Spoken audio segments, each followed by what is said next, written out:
और आगे बात करेंगे बाबा नगरी का लौह उद्योग कोरोना के कारण बंदी के कगार पर है। आलम यह है कि यहां पर कारीगर अब पुश्तैनी कारोबार छोड़कर मजदूरी करने पर मजबूर हैं। रिपोर्ट देखें। बाबा नगरी में करा रहे कारीगर, लौह उद्योग पर कोरोना की मार का असर, पुश्तैनी कारोबार छोड़कर मजदूरी को मजबूर कारीगर। कभी इन गलियों में हर घर से हथौड़े की चोट की आवाजें निकलती थी, पर आज वहां सन्नाटा पसरा है। देवघर के देवीपुर प्रखंड के भोजपुर गांव की गलियां वक्त के साथ सुनसान हो रही हैं और अब बस एक दो घर ही हैं जिनके यहां हथौड़े की आवाजें सुनाई देती हैं। भोजपुर गांव लोहा के बर्तन हनुमान के लिए मशहूर है और सिर्फ स्थानीय बाजार ही नहीं बल्कि दूसरे राज्यों के बाजारों में भी यहाँ के उत्पाद पहुँच गए, लेकिन कोरोना की चोट ने इन्हें बर्बाद कर दिया। आलम ये है अब कि बस खेती बाड़ी से काम आने वाला हसुआ ही बनाया जा रहा है, वो भी इक्का दुक्का घरों में।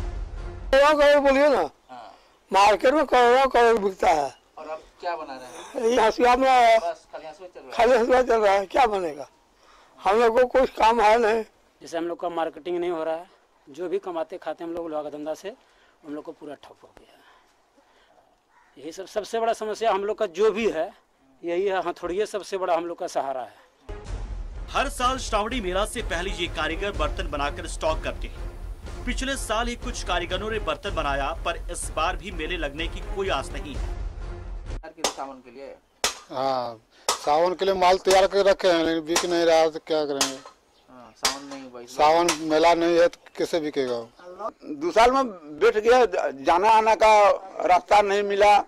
और बाद जो पूंजी जो महाजन लिया था वो पैसा जाने आने न बंद हो गया, पैसा गोल हो गया, पैसा फंस गया।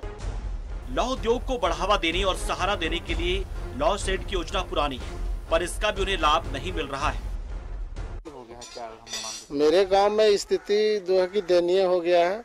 और पहले तो हम लोग का सेट चलता था, वहाँ जो हसुआ कटता था वो भी अभी जो है कि बंद हो गया है, क्योंकि वहाँ शेयर मशीन जो है कि खराब है।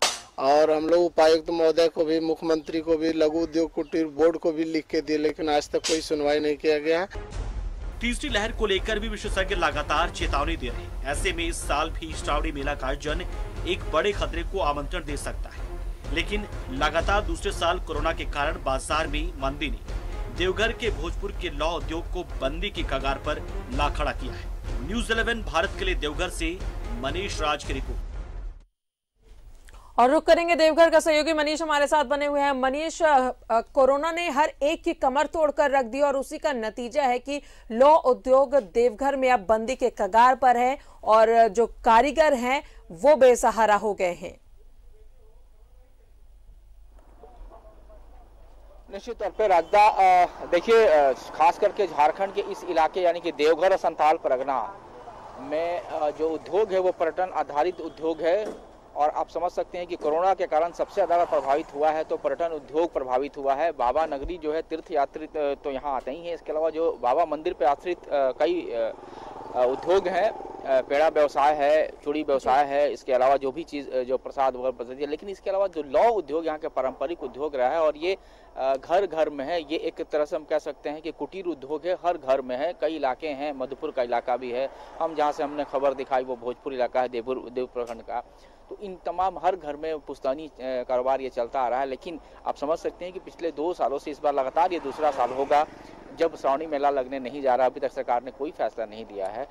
तो ऐसे में बड़ा बाजार जो होता है, लोग जो भी आते हैं बाहर से, किसी भी राज्य से जो भी तीर्थयात्री आते हैं, ये हम लोगों ने बचपन से भी देखा है कि लोग जब भी बाबा नगरी आएंगे तो प्रसाद पेड़ा लेकर जाएंगे जरूर। साथ ही साथ अपने घरेलू जो रसोई में इस्तेमाल होने वाला, चाहे वो चकला हो, लोहे का हंसुआ हो, लोहे का सामान हो, बर्तन, कढ़ाई, खास करके जो पूजा पाठ में लोग इस्तेमाल करते हैं, तो ये तमाम चीज़ें चलती आ रही है, काफ़ी दिनों से आ रही है। लेकिन 2 साल से लगातार जो बाजार पूरी तरह से ठप है, तो इसका सीधा असर पिछले साल लोग संभल गए, लेकिन इस बार अब संभलने के लिए नहीं है। और ये एक पक्ष है। दूसरा पक्ष यह है कि इस इलाके में लॉ उद्योग के बढ़ावा देने के लिए, उन्हें सपोर्ट करने के लिए लॉ शेड बनाया गया था। लॉ शेड का मतलब वहाँ ये है कि उसी एक जगह पे कुछ मशीनरी भी मशीन लगाए गए हैं, जहाँ पे कि हाथ से नहीं बल्कि मशीन से कुछ चीज काटे जा सकते हैं। उसका फायदा यह होता है कि इनकी ताकत कम, मजदूरी श्रम लगता है, समय कम लगता है, ज्यादा उत्पादन होता है।